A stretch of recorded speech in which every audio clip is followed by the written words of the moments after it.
Olá, gente, sejam bem-vindos aqui ao meu canal, Cleibson Américo. E dando continuidade ao vídeo que eu fiz anteriormente, caso não tenha visto, sobre palmas na missa, você veja lá, eu tinha falado que iria fazer um sobre os gestos, como nós devemos gesticular, como devemos nos comportar, né, corporalmente na Sagrada Liturgia. Então eu vou falar sobre isso nesse vídeo, dando continuidade ao vídeo anterior. Mas antes de começar, não se esqueça de se inscrever aqui no canal Cleibson Américo, de ativar os sininhos, o sininho das notificações para receber as novas atualizações e depois partilhar com outras pessoas, né, com seu grupo, com sua comunidade cristã, né, porque aqui é conteúdo, eu tento trazer sempre conteúdo, né, o mais fidedigno possível à doutrina católica, não é?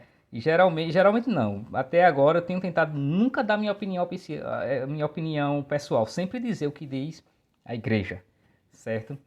Então vejam, sobre o gesto, né? Como a missa ela tem duas grandes partes, né? Que é a liturgia da palavra e a liturgia eucarística. E essas partes elas se subdividem em ritos, os ritos iniciais e o rito da palavra, o rito eucarístico, os ritos finais. Cada parte exige um comportamento diferente. E na liturgia nós participamos integralmente com o nosso corpo e com nossa alma. A liturgia é o lugar da unidade, certo? Essa unidade é a unidade da fé, a unidade da crença, a unidade da doutrina e também a unidade dos gestos. Nós participamos integralmente com o nosso corpo, com a nossa alma e com o nosso espírito da liturgia. Por isso que não se pode participar da missa de corpo presente apenas. Você está ali, né, seu corpo, mas o seu espírito está milhares de quilômetros à distância. Não pode, né? Então vejam, existem os momentos de ficar de pé, e o ficar de pé na liturgia significa prontidão. Isso tem toda uma reminiscência, uma fundamentação bíblica. Né? Estar de pé diante do altar é estar em prontidão para o serviço. Né? Significa prontidão. Então, vários momentos nós ficamos de pé, como a procissão de entrada, no ato penitencial, na escuta do evangelho, enfim, né? E vários, no momento da comunhão, nós vamos de pé até o trono onde está o Cordeiro, recebê-lo. Isso aqui tem toda uma lembrança lá do Apocalipse, né? Daquela grande multidão que caminhava para o trono do Cordeiro, enfim. Outro gesto que nós usamos muito é o ajoelhar-se. O ajoelhar-se significa adoração. A genuflexão, o flexionar o joelho ou os dois joelhos significa adoração. Isso aqui a gente lembra, né, o que está lá nos Atos dos Apóstolos, que diante dele, né, se dobrará todo o joelho, no céu, na terra e até mesmo nos infernos. Então, ajoelhar-se significa adoração. Quando nós escutamos aquele sininho lá, no momento da consagração da epíclese, nós ajoelhamos, salvo aqueles que não podem por questão de doença ou de idade, mas os outros todos devem ajoelhar, certo? Então, no momento da consagração e, se possível, toda a oração eucarística nós deveríamos ficar de joelho, como era sempre em todos os ritos, da tradição católica, sempre no momento da oração eucarística, nós ficamos ajoelhados. Né? Aqui no Brasil é que nós criamos o costume de ficar de pé, mas está lá nas regras do missal romano, que onde for louvável, onde for o costume, ficar ajoelhado na oração eucarística, é muito louvável que permaneça esse costume. Certo? Então é importante sim que nós, todos que puderem, fiquem ajoelhados na oração eucarística, porque ali está acontecendo o sacrifício do Cordeiro. Entende? E termina com a doxologia, por Cristo, com Cristo, em Cristo, a voz do Pai Todo-Poderoso. Né? Então, ajoelhar-se significa adoração. Os momentos que nós precisamos sentar, o sentar significa prontidão para ouvir. Porque a fé, como o Senhor disse, ela entra pelos ouvidos. Então, o sentar para escutar a liturgia da palavra, o sentar após a comunhão, significa a prontidão para ouvir o que o Senhor está falando, para ouvir o Senhor falar a própria alma. Entende? E esses são os principais gestos, né? O que mais a gente usa. Estar de pé, o ajoelhar-se e o sentar para ouvir. E existe alguns gestos que nós infelizmente fazemos que não faz parte da liturgia, né? Que são enxertos, que são verdadeiros adultérios à liturgia. Como, por exemplo, bater palmas, eu falei no vídeo anterior, tá louvando, né? Fazendo folia, tá quase que dançando. Na verdade, isso não existe na Sagrada Liturgia. Isso aí é adultério mesmo ao que manda a liturgia. Certo, gente? Isso é prostituição litúrgica. O Padre Pio dizia que, o São Pio de Pietrelcina dizia que o nosso comportamento na missa deve ser como Maria ao pé da cruz. Como é que nós devemos nos comportar na missa? Como Maria ao pé da cruz. Com a contemplação, com a oração, com a fidelidade, vivenciando aquele momento, já que a missa é a presentificação do sacrifício único de Cristo na cruz. Então, em cada liturgia, nós estamos novamente vivendo o sacrifício do Cristo. E não cabe, a gente diante do sacrifício, diante do Senhor dando a sua vida por nós, nós estamos batendo palma e louvando e fazendo folia. Não cabe. nem conversa, nem nada disso, né?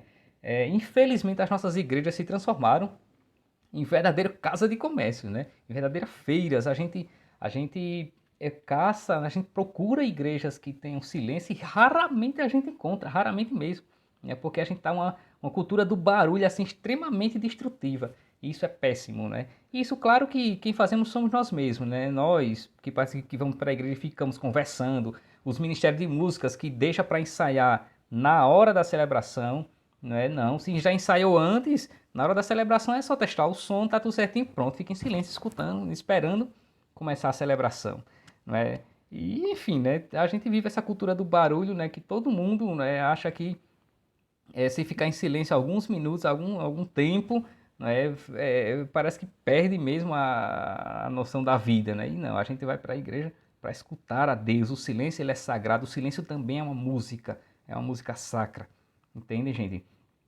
Então, esse gesto de estar batendo palma, estar fazendo folia, isso não existe na liturgia, né? Isso aí é um enxerto, né? Uma verdadeira adulteração das normas litúrgicas. E eu fico pensando, né? Imagine se todos nós, leigos e clero, né, nós obedecêssemos a Sagrada Liturgia como nós estamos obedecendo rigorosamente às normas sanitárias, né, que foram impostas por prefeitos e governadores. Imagine se a gente levasse a sério a lei de Deus, né, e as leis litúrgicas e vivêssemos, né, com tão rigor, com tão fidelidade como estamos vivendo agora as normas sanitárias para a saúde, que devemos seguir, obviamente, aqui não estou nem questionando. Mas o que eu penso, o que eu estou aqui levantando a questão é por que a gente não obedece tanto à lei de Deus e as leis da igreja quanto obedecemos às leis sanitárias, né? Se isso acontecer, certamente nós teremos missa muito mais católicas, nós teríamos, né, uma qualidade de católicos muito melhor do que essa que nós temos, oba-oba, hoje, certo, gente? Então vejam, os gestos é extremamente importante, eles são extremamente importantes porque na liturgia nós participamos integralmente com o nosso corpo, com nossa alma e com o nosso espírito. Quando nós nos decidimos a ir à igreja, a gente já tem que ir, né, com essa convicção dentro de nós que nós vamos à igreja para escutar e prestar culto a Deus. A gente não vai para encontrar pessoas, a gente não vai para botar as conversas em dias com quem quer que seja, a gente vai para escutar a Deus. Por isso é fundamental, não é, a gente mantermos o silêncio sagrado nas liturgias. E isso sob pena, não é, caso fizermos o contrário, de irmos à liturgia e não encontrar a Deus, não é? E encontrar a Deus, gente, é a gente ir e participar integralmente da celebração, cantando os cantos, não é? E os cantos, os ministérios, infelizmente, pecam muito porque colocam muita música religiosa que não é litúrgica, mas os cantos devem nos levar também a adentrar no mistério celebrado ali na liturgia, o silêncio na igreja, né? Enfim, todo o ambiente deve estar preparado para isso e, sobretudo, a nossa decisão de ir e participar, né, com fidelidade da Sagrada Liturgia. Então, sobre os gestos, é praticamente isso, né? Façamos os gestos corretos e evitemos os gestos incorretos, né? Esses gestos que não fazem parte da tradição litúrgica e que, na verdade, são gestos apenas sentimentalistas, que nada dizem para a fé, uma fé sólida, uma fé séria. Não, apenas nutrem um sentimentalismo, não é, pueril, que no fundo não vai nos levar a uma catolicidade mais séria, mais profunda, entendem? Então é isso. Se você também não viu meu vídeo sobre palmas na missa, veja lá, né, o porquê que a gente deve evitar essas folhas de palma e tá louvando e tá aquela coisa toda. A gente vai para a missa com espírito de contemplação, certo, gente? Então é isso, né? Fica aqui a dica. Então, eu desejo a você que cada vez que participar das celebrações, participe sempre como única celebração, como a última celebração, porque a gente nunca sabe se vamos ter uma celebração novamente para participar. É uma oração que eu adotei, né, que eu adaptei e adotei, que eu gosto muito de fazer a cada vez que termina a celebração, antes de sair da igreja, é dizer, né, olhar para o altar e antes de sair dizer, fica em paz, santo altar de Deus, se eu não mais te ver, que o Senhor me conceda reverte na igreja celeste. Porque cada liturgia que nós participamos, gente, sempre pode ser a última. Por isso que é importante participar bem de cada celebração. Entende? E, né, não é muito lembrar que a destruição de uma religião começa pela destruição da sua liturgia. Destruir a liturgia, mexer na liturgia, adulterar, prostituir, não é? A liturgia é mexer na alma da religião. E aí começa a destruição dela.